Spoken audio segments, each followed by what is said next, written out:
이태원 참사가 발생하기 약 1시간 전쯤인 오후 9시부터 112 신고가 폭증을 했다고 합니다. 신고가 폭주했음에도 경찰이 신속히 대응하지 못했던 것 아니냐, 이런 지적에 대해서 윤희근 경찰청장이 오늘 오전 이에 대한 입장을 밝혔습니다. 잠깐 듣고 가시죠. 사고가 발생하기 직전에 현장의 심각성을 알리는 112 신고가 다수 있었던 것을 확인하였습니다. 그럼에도 불구하고 112 신고를 처리하는 현장의 대응은 미흡했다는 판단을 했습니다. 112 신고를 받고 제대로 조치하였는지에 대해 사실관계를 철저히 확인하겠습니다.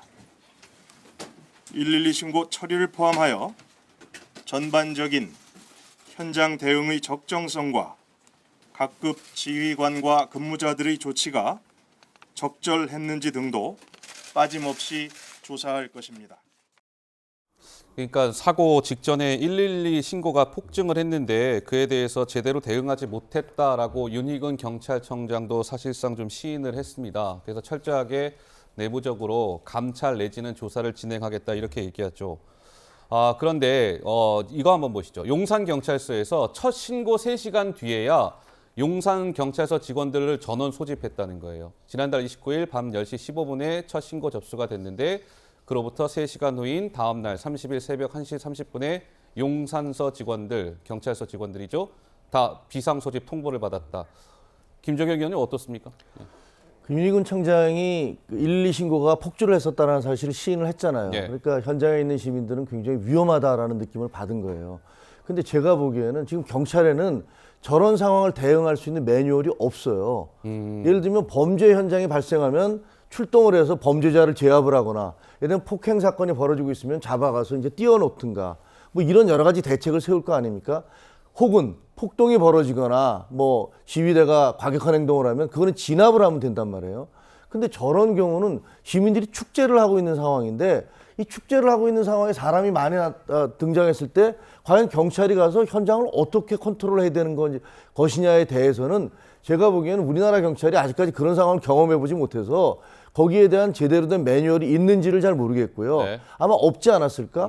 112 신고가 왔는데 제가 만약에 112 신고 담당자라면 야, 이걸 어떻게 해야 되지? 뭐 가서 체포를 할 수도 없고 어떻게 해야 되는 거야? 그러면 사람이 저렇게 많이 몰린 것을 뭐 나름대로 매뉴얼이 있어서 이럴 때는 저 통제를 해서 어떻게 빼고 뭐 이런 훈련이 돼 있으면은 그런 매뉴얼 따라 움직였겠지만 그런 것 자체가 없었던 게 아닌가, 이런 생각이 듭니다. 잠깐만요. 제가 아까 그래픽 다시 좀 한번 보여주실까요?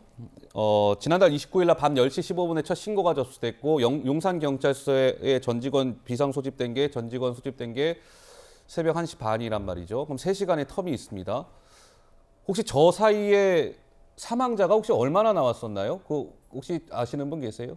혹시 사망자가 저 사이에, 그러니까는 밤 10시 15분과 새벽 1시 30분 사이에 사망자가 어느 정도였었죠? 제가 1시에 전화를 받았거든요. 그때 보니까 52명인가로 제가 기억하고 있습니다. 1시 정도. 1시경에 사망자가 52명. 52명. 맨 처음에는 2명으로 나왔었거든요. 네. 그러다 갑자기 50명이 확 뛰는 걸 받았습니다. 그래서 뭐지 하고 보니까는 이제 그대로부터 숫자가 확 늘어났습니다. 아하. 근데 그로부터 그럼 30분 후에 용산경찰서 직원들은 전원 소집이 된 셈이네요? 아마 그렇다고 보네요. 아하. 이 부분이요. 예. 우리가 저 8월 말경에 항상 을지훈련이라고 했던, 또 뭐 지금 UFG 훈련, 지금 뭐 명칭이 좀 바뀌었습니다만, 그런 걸 할 때 구청부 공무원과 관련 기관 다 하는 이유가요, 그게 재난 대응의 일종의 그 모범 사례입니다. 그러니까 공무원들은 이런 재난 상황이 발생하면 언제든지 모일 수 있는 훈련을 하는 거예요. 저는 용산구청 직원들에 대한 비상소집 명령이 내려졌는지도 확인해 봐야 되고, 예. 그리고 용산경찰서장 저 부분은 현장 지휘관으로서 일을 잘못한 겁니다. 3시간 지나서 비상수집했다라고 하는 것은 이미 재난이 발생되고 한참 지나서 뒤늦은 소집령을 발동한 건데, 예. 저런 부분에 대한 책임은 향후에 저는 묻지 않을 수가 없다고 생각합니다. 자, 윤석열 대통령, 지금 이번 이 할로윈 행사와 관련해서 주최자가 없었다. 그 행사를 주최 내지는 뭐 주관한 사람이 없었다. 그래서 이 행사가 좀 사각지대에 놓이다 보니까 여기저기에서 좀 허점이 나온 것 아니냐, 이런 목소리들이 많은 것 아니겠습니까? 이에 대해서 윤석열 대통령이 오늘 오전 입장을 밝혔습니다. 들어보실까요?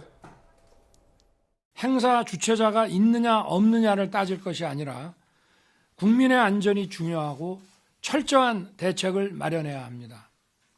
조만간 관계부처 장관 및 전문가들과 함께 국가안전시스템 점검회의를 개최할 것입니다. 관계부처는 잘 준비해 주시기 바랍니다. 그러니까 이제 주최자가 없었기 때문에 이제 이런 것 아니냐라는 지적에 대해서 윤석열 대통령 안전 시스템을 점검하겠다. 뭔가 좀 대책이 나오겠네요, 백성문 변호사님. 그러니까 거의 비슷하게 사람 인파가 많이 몰렸던 가장 최근의 일을 한번 생각해 보시면 세계 불꽃 축제 생각나실 겁니다. 100만 모였잖아요. 100만. 네. 그때 사고 있었나요? 없었죠. 없었죠. 그때는 주최자가 명확했죠.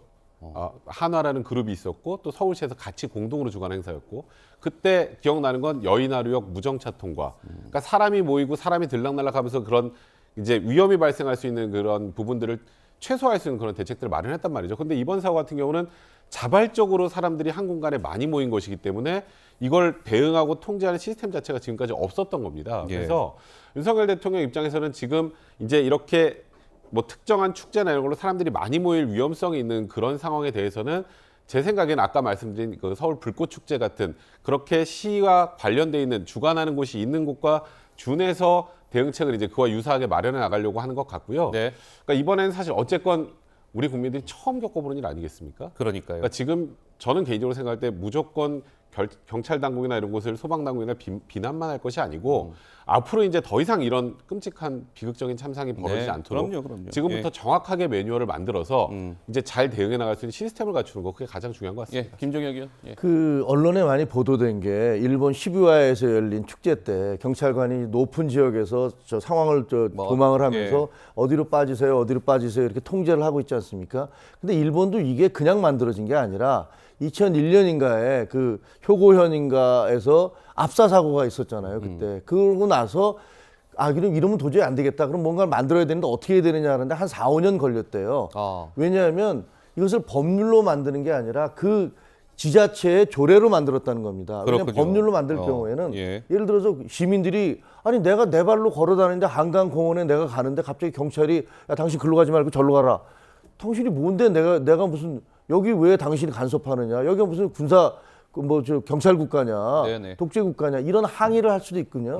그래서 그런 부분들을 최소화하기 위해서는 이 사회적 그 컨센서스가 만들어져야 되기 때문에 일본에서도 압사 사고가 벌어진 다음에 몇 년간에 걸쳐서 그런 것들을 서로 논의하고 네. 그 다음에 지자체의 조례로 만들어서 그러면 사람이 많이 몰릴 경우에는 경찰이 나와서 이렇게 통제를 하도록 하자라는 것들이 만들어졌다는 거죠. 근데 저희는 알겠습니다. 그런 게 전혀 없었기 때문에 지금 대통령도 나서서 이제는 주최자 없는 행사라 할지라도 그런 뭐를 만들자라고 이제 얘기하고 계신 것 같습니다. 네.